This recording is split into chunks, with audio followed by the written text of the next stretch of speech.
الحمد لله نحمده ونستعينه ونستغفره ونؤمن به ونتوكل عليه ونعوذ بالله من شرور أنفسنا ومن سيئات أعمالنا من يهده الله فلا مضل له ومن يضلل فلا هادي له ونشهد أن لا إله إلا الله وحده لا شريك له ونشهد أن سيدنا وسندنا وحبيبنا ومولانا محمدا عبده ورسوله الذي أرسله بالحق بشيرا ونذيرا وداعيا إلى الله بإذنه وسراجا منيرا أما بعد فقد قال الله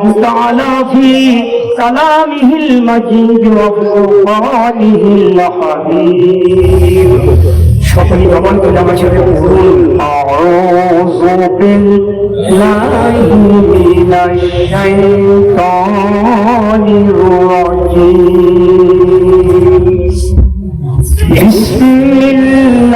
বিসমিল্লাহির রাহমানির রাহিম আল্লাহু ওয়ালিয়ুল্লাযীনা আমানু ইখরিজুহুম মিনাজ যুলুমাতি ইলান নূর ওয়াল্লাযীনা কাফারু আউলিয়াহুম আত-তাগুত ইখরিজুহুম মিনান নূরি ইলাজ যুলুমাত أولئك أصحاب النار هم فيها خالدون إن الله وملائكته يصلون على النبي يا أيها الذين آمنوا صلوا عليه وسلموا تسليما شكر محبت شكر اللهم صل على محبت شكر وعلى آل سيدنا مولانا محمد मेरा दिल तरफ रहा है मेरा दिल तरफ रहा है मेरा जल रहा है सीना ये दावत ही मिलेगी उजने जनो मदीना अल्लाहुम्मा सल्ली अला सय्यिदिना मौलाना وعلى آله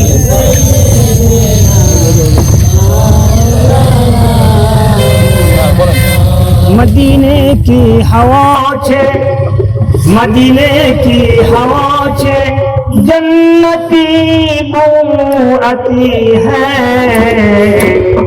मदीने की हवा छे जन्नती बू आती है खाके पाके मदीना में नूरे जन्नत चमकती है अल्लाहुम्मा सल्ली अला सय्यिदिना वअला आलि सय्यिदिना मौलाना मुहम्मद তিন নম্বর ঐতিহ্যবাহী বিজ্ঞানী দারুস সুন্নাহ হাফিজা পরে মাদ্রাসার উন্নতি করতে বা ষষ্ঠ বার্ষিকী সিরাতুন নবী ও দোয়া মাহফিলে উপস্থিত সম্মানিত শ্রদ্ধাভাজন তিন নম্বরের কিছু সন্তান বিশিষ্ট সমাজসেবক এবং পত্র মাদ্রাসার যিনি সভাপতি আলহাজ জনাব তোফাজ্জল হোসেন সরকার এবং প্রধান অতিথি হিসেবে যিনি আমাদের মাঝে উপস্থিত তিন নাদিনার কিছু সন্তান জনাব Ikramul Haque managing director university composite Gargaria Mattabari Sreepur এবং বিশেষ অতিথি হিসেবে উপস্থিত আছেন কিংনাদির অহংকার কৃতি সন্তান আমার শ্রদ্ধেয় স্যার রতনকান্তি দাখিল মাদ্রাসার সাবেক ইংরেজি শিক্ষক জনাব মুজাম্মেল হক খান সাহেব এবং অন্যান্য অতিথিবৃন্দ এবং আজকের এই মাহফিলে রণবক মেহমান আদি প্রধান বক্তা বিশিষ্ট ইসলামিক চিন্তাবিদ হযরত আব্দুর রহমান সাহেব এবং দ্বিতীয় বক্তা হিসেবে যিনি আলোচনা করবেন আমার বন্ধুরা জনাব মৌলানা আব্দুল রাজ্জাক খিলানি এবং আমার আগে বেশ কয়েকজন স্বনামধন্য বক্তা, বিশেষ করে আবু রায়হান আরেকজন আত্মীয়। যা হোক, এরা সংক্ষিপ্ত আকারে আপনাদের সামনে কিছু কথা রেখেছেন। আমার সময় কিন্তু সব আসলে কোরআনের মতে, সেটা যদিও সিরাতুন নবী, নবী তো কোরআনের বাইরে, কোরআন দিয়ে নবী সত্য। কারণ নবীর উপর যে প্রথম বাণীটা এসেছিল সেটা হলো ইকরা বিসমি রাব্বিকাল্লাযী খলাক, তোমার প্রভুর নামে যিনি তোমাকে সৃষ্টি করেছে। তাহলে পড়ার কোনো বিকল্প নাই। আমরা দেখেছি এটা কোরআনের যেখানে ফাউন্ডেশন, কোরআনের যেখানে জন্ম, এমন একটা জায়গা আমাকে বা আপনাদের মতো মহামূল্যবান মানুষগুলাকে এখানে বসার দিয়ে যে মাহবুব, যে মাওলা এখানে উপস্থিত করলেন, সেই মাহবুবের দরবারে আবারও শুকরিয়া করছি আলহামদুলিল্লাহ। বিভিন্ন এলাকা থেকে প্রান্ত থেকে ছুটে আসা সম্মানিত মুসলমান ভাই সব, দিনদার ইমানদার ভাই বন্ধুগণ, পর্দার আড়াল মা বোনেরা এবং উত্তম তরঙ্গমালা যুবক ভাইরা, কচিকাচা এবং বিভিন্ন টাইমে সকলকে আমার অন্তঃস্থল থেকে জ্ঞাপন করছি সালাম। আসসালামু আলাইকুম ওয়া রাহমাতুল্লাহি তাআলা ওয়া বারাকাতুহু। আমরা মহান আল্লাহ পাকের দরবারে, শাহনশাহর দরবারে এই জন্য শুকরগুজার করবো যে মাবুদ, যে মাওলা আমাদেরকে এখানে উপস্থিত করলেন।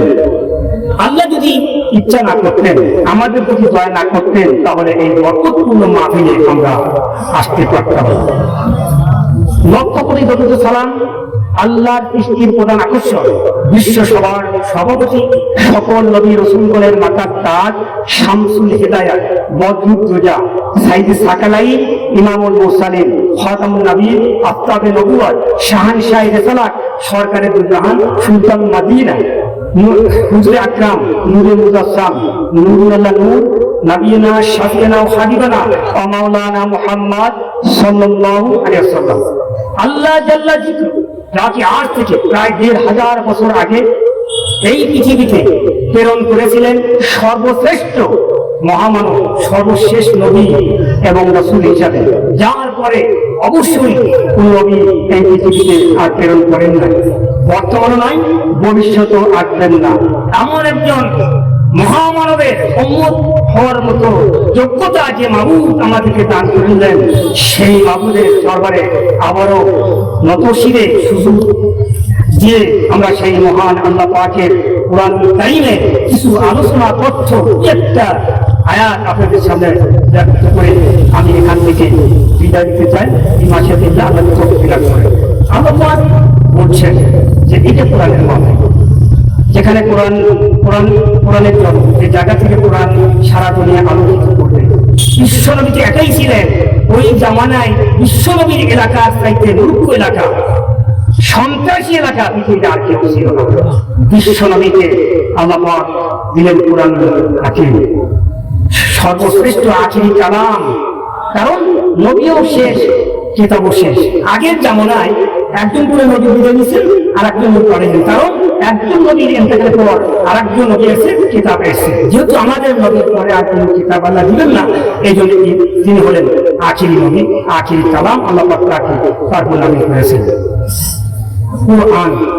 শব্দটা কুরআন এর অর্থ কি? বহুল পঠিত কালাম। কোরআনের চাইতে বেশি পড়া হয় এরকম দুই একটা কিতাবের নাম আপনারা বলতে পারবেন? কেউ পারবে না। ছোটবেলা দেখেছি আমাদের মুরব্বীরা, বাবা মা, তারা ডাকতো ছেলেমেয়েদের আব্দুল ওয়াহাব, আব্দুল বলে, আব্দুল রাজ্জাক, ওঠো বাবা, ওঠো ওঠো, ওঠো করে নামাজ পড়ো, কোরআন তেলাওয়াত করো। ও জিদেরকে ডাকতে, মা তোমরা ওঠো, নামাজ পড়ো, কোরআন তেলাওয়াত করো। এক সময় এরকম একটা আমেজ ছিল। বর্তমানে কিন্তু তা নাই। বর্তমান গোমচার উঠেই বিভিন্ন রকমের দুবির তবলা, সারে গামা, বিভিন্ন টাকা এই মানুষ ব্যস্ত। তাহলে কোরআন থেকে মানুষ যত সরে যাবে, আল্লাহর রহমত বরকত তত দূরে যাবে, যাবে না? যাবে। মানুষের মহব্বত কমে যাবে। এই জন্য কোরআনুল কারীমের মাহফিল, এই কোরআনের কারণের মাহফিলে আসলে লাভ হবে কি? হ্যাঁ, ইলা মারাতু রিয়াজুল জান্নাহ ফারতাউ ক্বালা মা রিয়াজুল জান্নাহ ওয়ালা ইলাকুল যিকির। নবীজি বলছেন, যেখানে কোরআনুল কারীমের মাহফিলে যখন বান্দা যখন আসতে থাকে, আল্লাহ পাক বলেন রিয়াজুল জান্নাহ, সেই মাহফিলে তোমরা যখন আশেপাশে চলাফেরা করো, ফারতাউ, সেখানে অবস্থান করো। যদি তোমরা অবস্থান করো, ফারতাউ। সাহাবাগণ বললেন, ইয়া রাসূলুল্লাহ, মা রিয়াজুল জান্নাহ, রিয়াজুল জান্নাতটা কি? নবীজি বললেন, ক্বালা ইলাকুল যিকির, যেখানে কোরআন তেলাওয়াত করা হয়, জিকির আজকার করা হয়, কোরআনের আলোচনা করা হয়, সেটা হলো জিকিরের মাহফিল, কোরআনের মাহফিল। এখানে বসলেই শুধু বরকত আর বরকত, মানে ঠিক না? তো আল্লাহ পাক, আমরা তো বলি যে মাথায় জটলা জটলা চুল, শরীরের ময়দা শর্ট, গায়ের বুক শর্ট, কর্মের শর্ট, এরকম একটা মানুষ আমরা মনে করি এরই আল্লাহ। কিন্তু আল্লাহর ওলি হওয়ার মতন যোগ্যতা কার আছে না আছে? আল্লাহ রাব্বুল আলামিন কোরআনুল কারীমে, আমি ভূমিকাতে আয়াত তেলাওয়াত করছি, তারা আল্লাহর ওলি হতে পারে। আল্লাহর বন্ধু কারা হবে? আর আল্লাহর বন্ধুদের জন্য আল্লাহ পাক কি পুরস্কার ঘোষণা করেছেন সংক্ষিপ্ত আকারে বলছেন, আল্লাহু ওয়ালিউল্লাযীনা আমানু ইখরিজুহুম মিনাজ যুলুমাতি ইলান নূর। আল্লাহর ওলি তো তারাই যারা নাকি ঈমান আনে আল্লাহর প্রতি, আল্লাহকে বিশ্বাস করে, পরকালকে বিশ্বাস করে, আল্লাহ নবীদেরকে বিশ্বাস রাখে, আল্লাহ নবীদের উপর যে কিতাব অবতীর্ণ হয়েছে বিশ্বাস করে, ফেরেশতাদেরকে বিশ্বাস করে, মরণের পরও আল্লাহ পাক জিন্দা করবেন এটাও বিশ্বাস করে, এরা হলো আল্লাহর ওলি। আল্লাহ পাক বলছেন, ইখরিজুহুম মিনাজ যুলুমাতি ইলান নূর, আমার যারা বন্ধু হবে, আমার যারা সাথী হবে, আমি আল্লাহ রাব্বুল আলামিন তাদেরকে অন্ধকার থেকে টেনে আলোর দিকে নিয়ে যাব। অন্ধকার কি? অন্ধকার হলো গোমরাহি পথ, কোরআনের বিরুদ্ধে পথ, কোরআনের বিপরীত পথ হলো অন্ধকার পথ। অন্ধকার অর্থাৎ জাহিলি পথ, কুফরি পথ, এটা অন্ধকার। আর আলো পথ হলো কোরআনের পথ, আল্লাহর দেখানো পথ, রাসূলের শেখানো পথ। এই পথে যারা আসবে, এটা হলো মুমিনদের পথ, আলোর পথ, ঈমানের পথ। আল্লাহ পাক এই মুমিনদেরকে অন্ধকার থেকে আলো দিকে নিয়ে আনবেন। আর যারা কুফরি করে, আল্লাহ পাক বলছেন, ওয়াল্লাযীনা কাফারু আউলিয়াহুমুত তাগুত, যারা নাকি কুফরি করে, কুফরি পর্যন্ত আল্লাহকে অস্বীকার করে, তারা হলো কাফের। এই কাফেরদেরকে আল্লাহ পাক কি করবেন? যারা কাফের, আউলিয়াহুমুত তাগুত, তাদের বন্ধু হলো তাগুত, শয়তান। ইখরিজুহুম মিনান নূর ইলা যুলুমাত, এই কুফরি শক্তি, এই তাগুতটা কি করবে? তাদেরকে, তার দলপতিদের, তার অনুসারীদের কি করবে? আলো থেকে অন্ধকারের দিকে ঠেলে দিতে পারে। নাউযুবিল্লাহ। তাহলে তাগুতটা কি? কোরআনুল কারীমের ভিতরে তাগুত এই শব্দটা বারবার আল্লাহ উল্লেখ করেছেন মানুষকে বুঝানোর জন্য। কিরকম তাগুত কাকে বলে? তাগুত মানে কিন্তু শয়তান নয়, শয়তানকে তাগুত বলা হয় না, ভালো করে বোঝেন। তাগুত ওই শক্তিকে বলে যে ইসলাম থেকে নিজে মাহরুম থাকে, ইসলামের সুশীতল ছায়া থেকে যে থাকে চলে যায়, সে তো দায়ী অন্যকে ইসলাম থেকে ঠেকে বিপথে নিতে বাধ্য করে। অর্থাৎ ইসলামের বিপরীত যে পথ, কুফরির পথে নিয়ে যেতে বাধ্য করে, কোরআনের ভাষায় সেটা হলো তাগুত। এই তাগুতকে অস্বীকার করার কথা আল্লাহ পাক বলছেন। আর এদের জন্য কি হবে? আল্লাহ পাক কোরআনে বলছেন, উলাইকা আসহাবুন নারি হুম ফিহা খালিদুন। এই সমস্ত এই তাগুতপন্থী যারা, দুনিয়াতে যারা আল্লাহর কোরআন মানে না, আল্লাহর বিধান মানে না, রাসূলকে নেতা হিসেবে আনতে চায় না, এদের জন্য ঠিকানা হবে কোথায়? আসহাবুন নার, ওরা জাহান্নামে, একেবারে জাহান্নামের মধ্যে নিমজ্জিত হয়ে যাবে, সেখানে অনন্তকাল সেই জাহান্নাম থাকবে। আপনারা বলতে পারেন আল্লাহ পাক জাহান্নাম কেন সৃষ্টি করলেন? দুনিয়াতে তো আল্লাহ পাকিস্তান বলে শাস্তি দিতে পারতেন না, পারতেন, কিন্তু যে কোনো একটা শাস্তি দিতে পারতেন। হয়তো বজ্রপাতের মাধ্যমে তাকে হত্যা করতে পারতেন, আকাশে কোনো বালা দিয়ে, অথবা একটা গ্রহ ছিটকে এসে তাকে আঘাত করেও হত্যা করতে পারতেন, কিন্তু তার চাইলে করেন না। করেন এই জন্য আল্লাহ পাক তো মানুষকে আল্লাহ হুকুম মানতে বাধ্য করেন না মানুষ, কিন্তু অন্যান্য প্রাণী তাদেরকে হুকুম মানতে বাধ্য করেছে। সেই জন্য আমি বলবো না যে আমাকে বেঁধে রাখতে, আমি তো মানুষ। একটা গরু মাটি ছেড়ে দিলে মানুষের ফসল নষ্ট করে খায়, এই জন্য তাকে ধরে বাঁধে, কিন্তু মানুষ তো মানুষের অন্যায় করে না, তাকে বাধা কেন হয়? তাকে বাধা হয়, তাকে বাধা হয় রশিদে না, তাদেরকে বাধা হয় আল্লাহ পাকের কালাম দিয়ে বলে সুবহানাল্লাহ। সেটা কি? লা ইলাহা ইল্লাল্লাহ মুহাম্মাদুর রাসূলুল্লাহ। আল্লাহ ছাড়া কোনো মাবুদ নাই, আর মুহাম্মদ সাল্লাল্লাহু আলাইহি ওয়াসাল্লাম আল্লাহর রাসূল। এই যে একটা রশি, এই রশি দিয়ে আল্লাহ পাক আমাদেরকে একটা বেষ্টন করে রেখে, এই বেষ্টন যারা ছিঁড়ে চলে যায় তারাই তো আল্লাহর বিপক্ষে চলে যায়, আর তাদের জন্য জাহান্নাম। এবার দেখেন আল্লাহর ওলিরা কারা, তাদের কাজ কি, তারা কি চিন্তা ভাবনা করে। আল্লাহ কোরআনে বলছে আল্লাযীনা ইয়াযকুরুনাল্লাহা কিয়ামান ওয়া কুউদান ওয়া আলা জুনুবিহিম ওয়া ইয়াতাফাক্কারুনা ফী খালকিস সামাওয়াতি ওয়াল আরদ রব্বানা মা খালাকতা হাযা বাতিলান সুবহানাকা ফাকিনা আযাবান নার। আল্লাহ রাব্বুল আলামিন বলেন আল্লাযীনা ইয়াযকুরুনাল্লাহা কিয়ামান, যারা আল্লাহর প্রতি ঈমান রাখে, আল্লাহকে যারা বিশ্বাস করে, আল্লাহকে যারা মেনে নেয়, ইয়াযকুরুনাল্লাহ, তারা সবসময় স্মরণ করে, আল্লাহকে সবসময় স্মরণ করে। কিয়ামান হাঁটা অবস্থায়, দাঁড়ানো অবস্থায় স্মরণ করে, ও কুউদান বসা অবস্থায় স্মরণ করে, ওয়ালা জুনুবিহিম শয়ন অবস্থা আল্লাহকে স্মরণ করে, ওয়া তাফাক্কারুনা ফী খালকিস সামাওয়াতি ওয়াল আরদি রব্বানা মা খালাকতা হাযা বাতিলান সুবহানাকা ফাকিনা আযাবান নার। শুধু তাই নয়, এরা শয়নের স্বপ্নে, দাঁড়ানো অবস্থায়, চড়া অবস্থায়, ঘুমানোর অবস্থায় আল্লাহরে স্মরণ করে। এক পর্যায়ে তারা বলে রব্বানা মা খালাকতা হাযা বাতিলান সুবহানাকা ফাকিনা আযাবান নার ওয়া তাফাক্কারু ফী খালকিস সামাওয়াতি ওয়াল আরদ। শুধু তাই না, শুধু শুয়ে ঘুমায় না, শুধু রাস্তায় হাঁটে না, তারা চলতে ফিরতে স্মরণে গৃহে তারা এই চিন্তা তারা করে, মহাকাশকে তারা গবেষণা করে, চিন্তা করে। কি চিন্তা করে? আল্লাহ বললেন তারা বলে তারা গবেষণা করে, ফী খালকিস সামাওয়াতি, বিশাল আকাশকে তারা গবেষণা করে, বিশাল জমিনে তারা গবেষণা করে। এইটা নিয়ে গবেষণা করতে করতে রব্বানা মা খালাকতা হাযা বাতিলান, তারা এমন সময় আল্লাহর কাছে চ্যালেঞ্জার হয়ে যায়। রব্বুল আলামিন, তুমি বিশ্বকে না সৃষ্টি করলাম, মানুষ সৃষ্টি করলাম, জমিন সৃষ্টি করলাম, পাহাড় পর্বত নদী নালা খাল বিল যত কিছু সৃষ্টি করলাম, এগুলি তুমি অনর্থক সৃষ্টি করো নাই, অবশ্যই তুমি যুক্তিসঙ্গত সৃষ্টি করছো। মাবুদের কাছে তারা চ্যালেঞ্জার হয়ে যায়, এরা অনর্থক তুমি সৃষ্টি করো নাই। সুতরাং সুবহানাকা ফাকিনা আযাবান নার, আল্লাহ তোমার চাইতে পুজো পবিত্র এই ভূমণ্ডল আর কেহ নাই, তোমার কাছে আমরা চ্যালেঞ্জার। রব্বুল আলামিন, তুমি দয়া করে মায়া করে ওই কঠিন জাহান্নামের মধ্যে আমাদেরকে নিমজ্জিত করো না। বান্দা এই চ্যালেঞ্জার যখন করে, হাদিসে এসেছে যে কোন মানুষ যখন বিশ্বাসের সাথে, আনুগত্যের সাথে একটা ঘন্টা বিশ্ব কায়নাত, আল্লাহ বিশাল আকাশ তুমি সৃষ্টি করলাম, বিশাল জমিন সৃষ্টি করলাম, এই বিশাল আকাশ একটা প্যান্ডেল থামে না, কতগুলো খুঁটি ছাড়া চলে না, লক্ষ কোটি কোটি টন ওজনে একটা আকাশ দাঁড়ানো আছে। এই পৃথিবী থেকে আকাশ পর্যন্ত কি পরিমাণ দূরত্ব আছে? 9 লক্ষ মাইল ঘুরে মহাকাশ।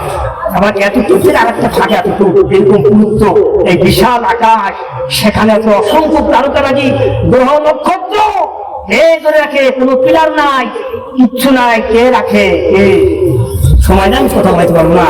তো আল্লাহ পাকের যারা আসলে বেগবান মুমিন মুত্তাকি, তারা এই সৃষ্টি জগতে তারা গবেষণা করে এই বিশাল আকাশ আল্লাহ অনর্থক সৃষ্টি করেন না।